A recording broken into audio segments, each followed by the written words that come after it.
Master, in this fourth part, we enter a very complex era. After the early Vedanta masters, how did the philosophical battlefield change? Between the 11th and 13th centuries, a dramatic shift occurred. The Nyaya logicians began developing an incredibly dense, formal logic. They demanded absolutely flawless definitions for every category of reality. Did Vedanta have to change its strategy? Yes. Vedanta could no longer just rely on analyzing psychological experience or scripture. To survive, the Vedantins had to master this extreme logical formalism and use it to utterly destroy the Nyaya definitions from within. What was the weapon the logicians used? It began with the Mahavidya syllogisms, invented by Kolarka Pandita. These were highly convoluted, roundabout logical traps. What made them so difficult to defeat? They relied entirely on the Kevalanvay method, inference based solely on positive agreement, where no negative examples exist to disprove it. For example, knowability. Everything is knowable, so you can't find a negative instance to break the logic. Did anyone manage to break these Mahavidya traps? Yes, a brilliant logician named Vadindra wrote a text called the Mahavidyasiksdambiyena. He systematically proved that an absolutely positive reason, without any negative instances, is logically impossible. So he saved philosophy from this trickery. He tried, but the obsession with logical formalism had already infected Indian philosophy.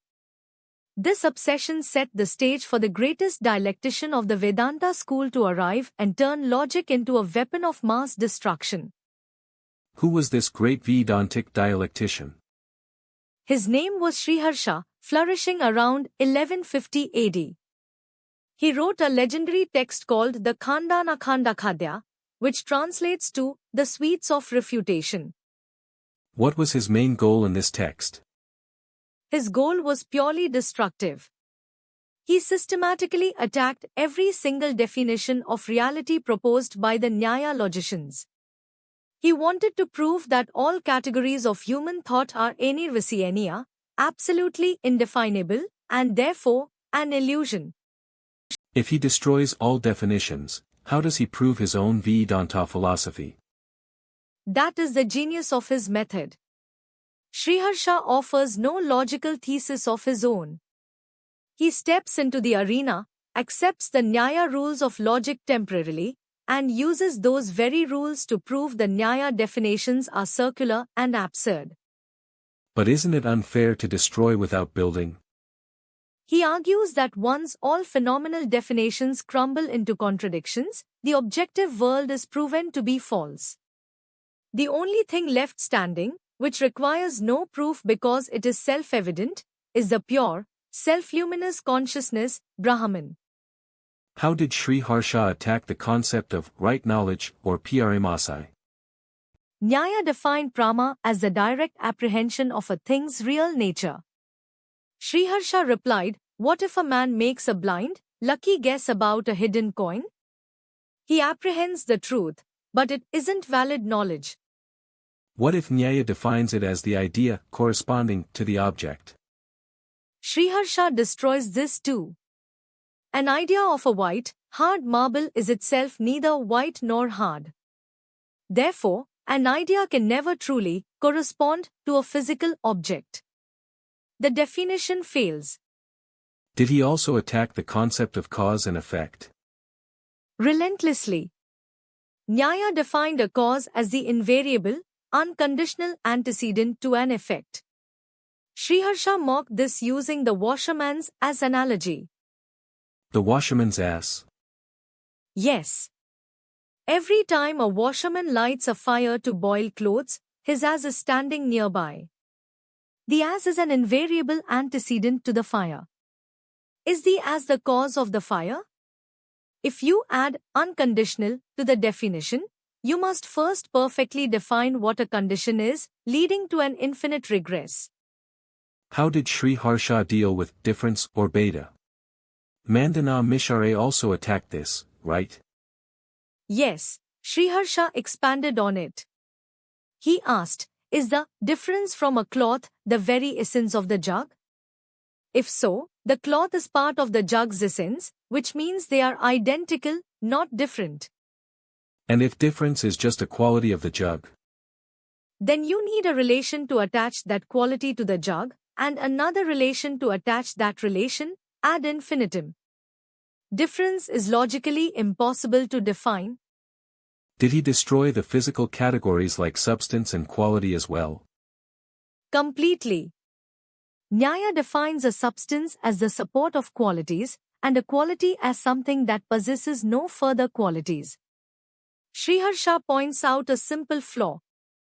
What is the flaw? We say there are two colors.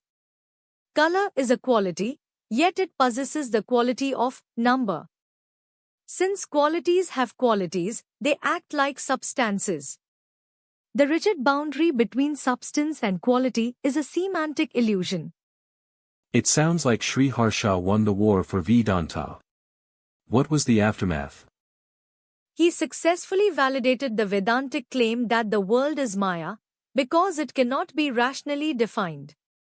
However, his victory had an unintended, negative consequence for Indian philosophy. How so? His attacks were so brutal that the Nyaya logicians stopped investigating reality and spent centuries just inventing new, hyper-complex grammar to fix their definitions. This birthed Navya Nyaya, where philosophical depth was lost to semantic puzzle-solving.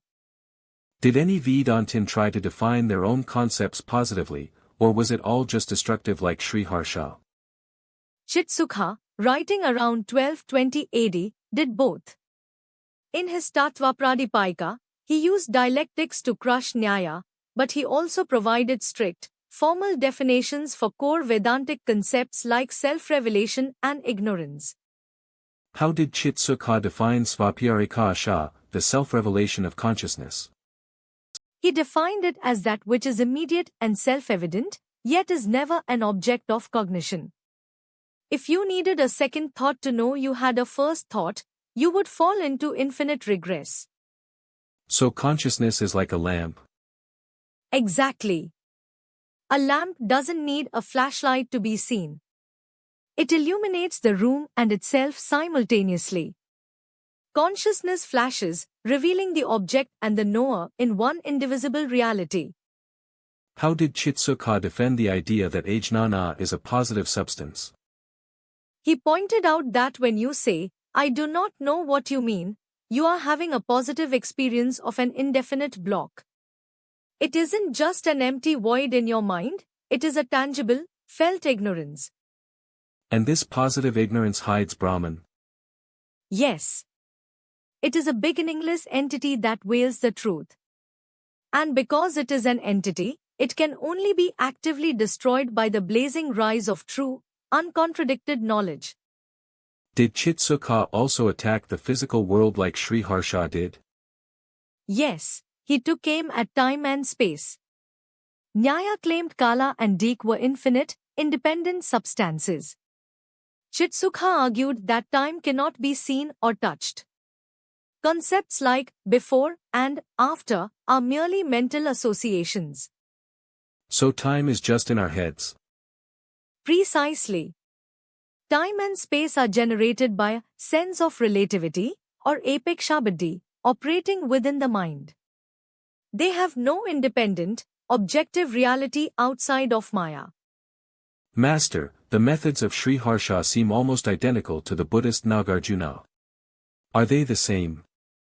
They are methodologically brothers, but metaphysically enemies. Nagarjuna proved that everything is relative and interdependent, leading to the conclusion that everything is shunya, the void. And Sriharsha?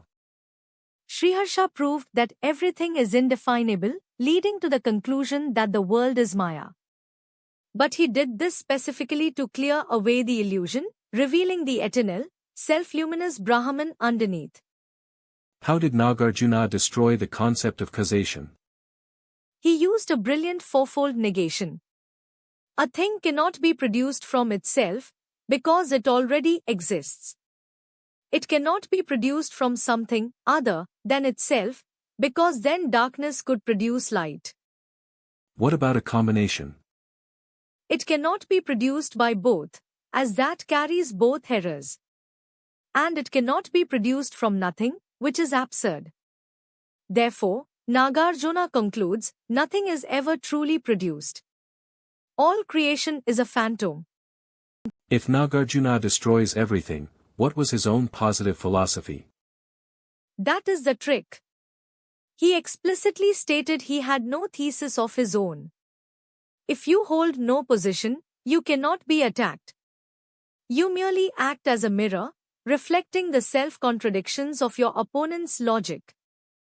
And Sriharsha copied this? Yes, Sriharsha adopted this exact, no thesis, stance regarding the phenomenal world. He allowed the Nyaya logicians to hang themselves with their own definitions. Did both schools just ignore the reality of daily life? No, they both utilized the two truths doctrine. Chandrakirti, the Buddhist, said that for the man on the street, the world functions perfectly fine. This is Samriti Satya, conventional truth. So Vedanta agrees with conventional reality? Yes.